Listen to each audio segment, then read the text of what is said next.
sa rencontre de 2 heures avec une trentaine de représentants des Gilets jaunes. Jeudi soir, Alain Juppé s'y était engagé, il rencontrerait le préfet de la Gironde pour évoquer la manifestation prévue dans les rues de la ville.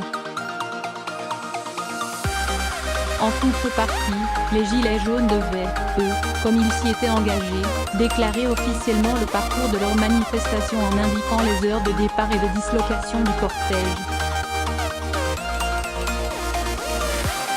Pourtant, vendredi soir, les services de la préfecture n'avaient reçu aucune demande signée en bonne et due forme, à l'exception d'un communiqué de presse faisant état d'une heure de départ prévue à 14h30 et d'un circuit évitant les grandes artères commerciales de la capitale girondine. Lors de la discussion, plusieurs représentants des Gilets jaunes avaient insisté sur leur volonté de marcher pacifiquement, sans se heurter aux forces de l'ordre, demandant même à Alain Juppé de faire son possible pour que le dispositif déployé soit le plus discret possible afin de ne pas créer de point de crispation. L'édile leur avait précisé que ce point n'était pas en son pouvoir et avait rappelé que la semaine dernière, plusieurs dizaines de Gilets jaunes voulaient envahir la mairie, arrachant une grille avant de s'en prendre à des magasins dont l'Apple Store. Le maire de Bordeaux leur avait conseillé à plusieurs reprises de ne pas manifester ce samedi.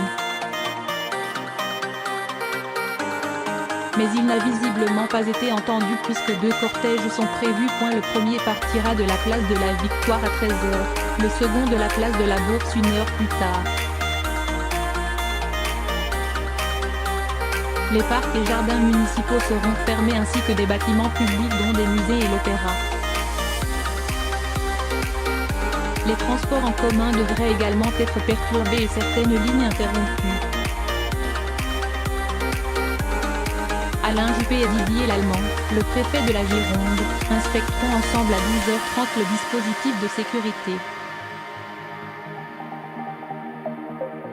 Près de 500 hommes ont été mobilisés avec l'appui de plusieurs engins blindés.